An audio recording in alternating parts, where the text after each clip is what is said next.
year ever. Hi, I'm Santa, your host. Today we're continuing with our Great American Novel Series, installment number 9, Self-Betrayal, An American Tragedy. An American Tragedy is a novel written by Theodore Dreiser. It was first published in 1925.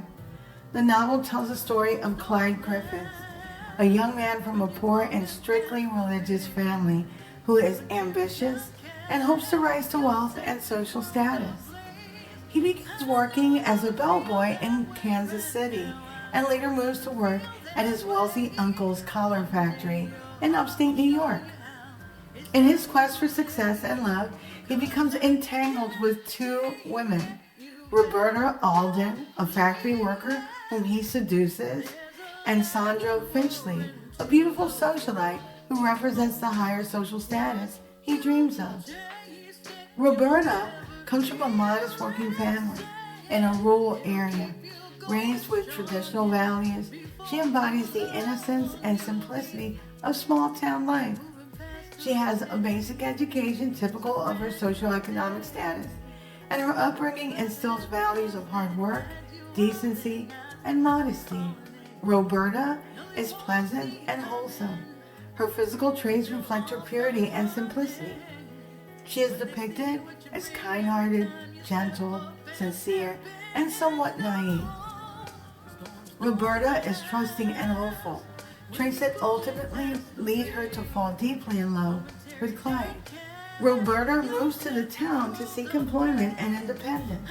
She finds work in Clyde's uncle's collar factory, striving to support herself through, of course, honest means. She meets Clyde Griffiths at the factory, and despite company policies against employee fraternization, they develop a secret romantic relationship. First moral failing there. This relationship unfolds with intense passion, but also significant risk due to the disparity in their social standing.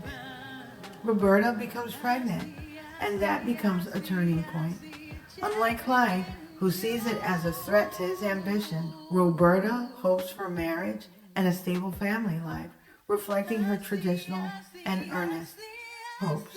As Clyde's affections wane and his interest shifts to Sandra Finchley, the socialite, Roberta becomes increasingly desperate. Her attempts to secure Clyde's commitment lead to the fateful boating trip, where under the guise of elopement, she is tragically murdered by Clyde. Roberta symbolizes the innocence and vulnerability of individuals who fall prey to others' ambitions and moral failings. Her character contrasts starkly with the more socially sophisticated and manipulative figures like Sandra Finchley, highlighting the disparities and tensions between different social classes.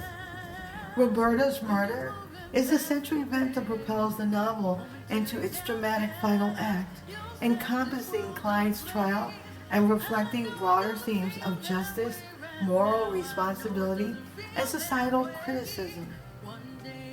Roberta's character is crucial for understanding the tragic dimensions of Dreiser's novel, embodying the consequences of unchecked ambition and the human cost of the relentless pursuit of the American dream. Clyde's plan goes awry, and he is arrested, tried, and convicted of murder. The novel concludes with Clyde's execution, highlighting themes of social ambition, moral compromise, and the harsh realities of the American justice system. An American Tragedy is often hailed for its impact on subsequent American literature, influencing many writers in its wake with its themes and narrative style. Because of its in-depth exploration of these themes and its enduring relevance, An American Tragedy is considered one of the greatest American novels of all time. If we take a closer look at the novel, we look at the consequences of actions. Every choice has a consequence or a benefit. Clyde's decisions, driven by short-term desires and the fear of social disgrace, lead to an irreversible outcome. This highlights the importance of considering the long-term impact of our actions. Clyde's actions can be analyzed from various psychological and sociological perspectives. Here's some key points. Clyde's intense ambition and desperation to escape his low social status drive much of his behavior. From a psychological standpoint, individuals with high achievement needs may sometimes engage in risky or even unethical behavior to attain their goals. Then there's cognitive dissonance. This theory explains the mental discomfort experienced when someone's actions conflict with their beliefs or values. Clyde's escalating lies and morally dubious actions likely caused significant cognitive dissonance, which he sought to resolve by further entrenching himself in his plans rather than seeking a positive resolution. Clyde's impulsive nature and poor decision-making skills can be linked to limited development of executive functions in the brain, particularly those related to impulse control and long-term planning.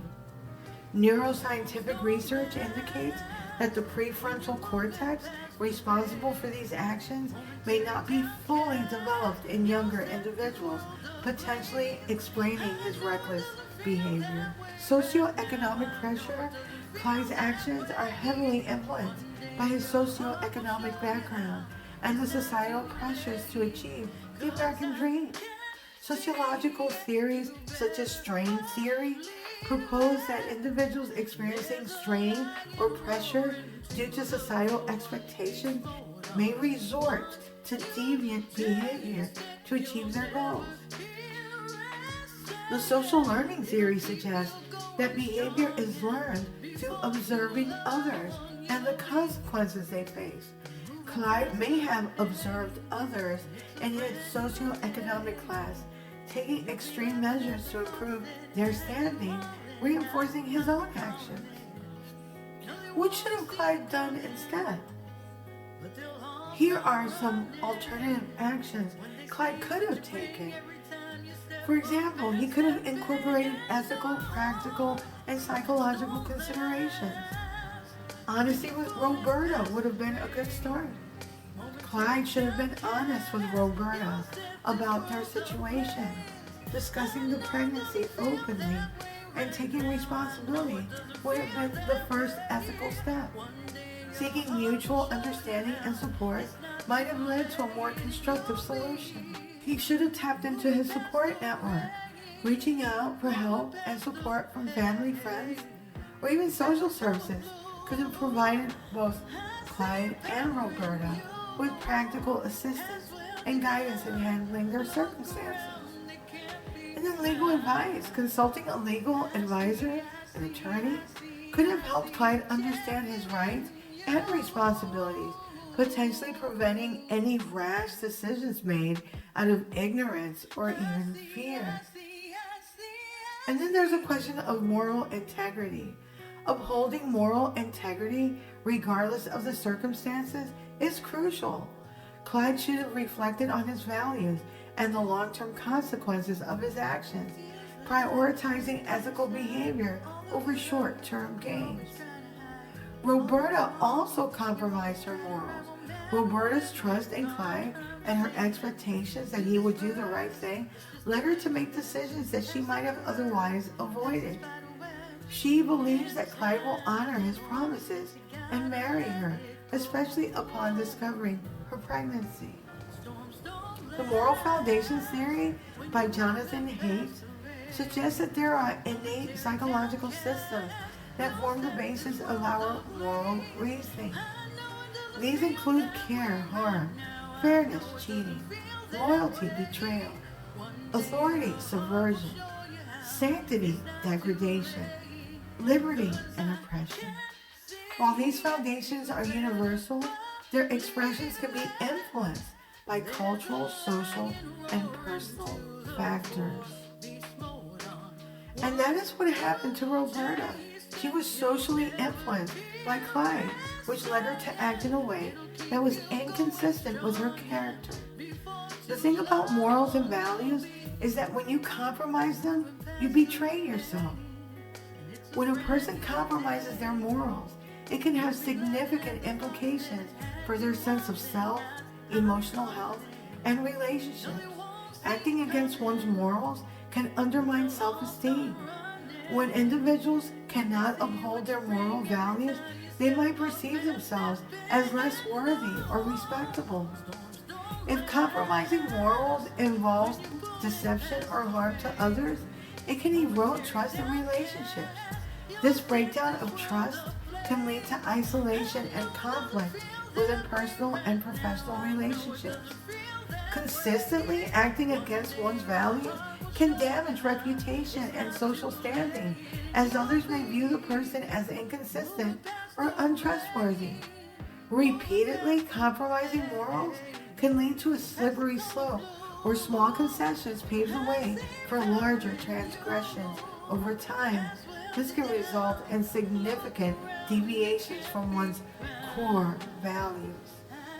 Persistent self-betrayal can cause a disconnect from one's true self, leading to a sense of loss of identity and purpose.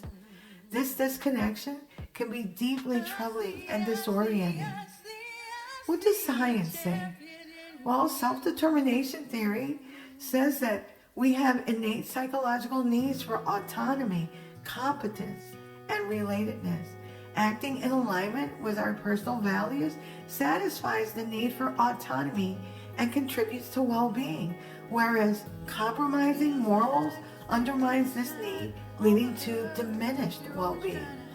And then Maslow's hierarchy of needs says that esteem needs include self-respect and respect from others, and these are critical for well-being. Upholding morals and values contributes to these needs, whereas compromising them can hinder self-fulfillment. And the research findings on moral consistency and happiness shows that individuals who act consistently within their values tend to experience higher levels of happiness and life satisfaction. Moral consistency promotes mental health and emotional stability. Research indicates better physical and mental health outcomes. Conversely, unethical behavior can lead to stress-related health issues, such as increased risk of cardiovascular disease and mental health disorders. How to stay the course in this unusual time that we're living in? Regular reflection.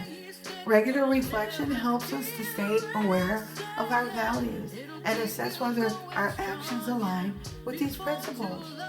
Journaling, meditation, and discussions with trusted friends or mentors can also aid with this process.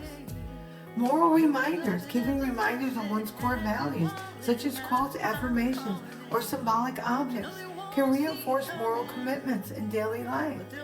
12-step programs give medallions to celebrate and remind the person of their commitment to sobriety. Developing moral courage means practicing standing up for one's values in small ways, gradually strengthening the ability to do so in more challenging situations. Also, establishing non-negotiables. Clearly defining non-negotiable aspects of one's morals and values can help in making quick and firm decisions when faced with moral dilemmas. Compromising one's morals represents a form of self-betrayal with significant psychological, relational, and long-term consequences. Upholding personal integrity and moral values is crucial for maintaining self-esteem, emotional health, and social trust. Through self-reflection, moral resilience, and support systems, we can navigate ethical challenges and preserve our true selves. It's crucial to maintain self-respect and personal boundaries, no matter what. Ensuring that one's actions align with personal values helps in preserving self-worth and mental well-being. Clyde Griffith's tragic decision in American Tragedy revealed how ambition, cognitive dissonance, socioeconomic pressure, and poor decision-making can lead to deadly results. Additionally, Roberta's self-betrayal placed her in a vulnerable position, leading to catastrophic outcomes. Despite social pressure, retaining individual values and resilience is crucial. Personal strength is defined by the ability to stand firm against detrimental pressures, which supports mental, physical, and overall stability and wellness. If you like what you're hearing, don't forget to leave a review. You can also read a full transcript of this podcast episode and all of my podcast episodes on my blog, DoThisFirst.life. You can also subscribe to my YouTube channel at Do This First. I'm trying to get to 10K subscribers and I'm over 5,000 now, so thank you very much. You can also sign up for my new weekly newsletter, which will help you get your week started on a positive note, and updates on coaching, books, merch, and my public speaking engagements as they become available. Tomorrow, we'll unpack the last installment of life lessons from the great American novel. Moving past the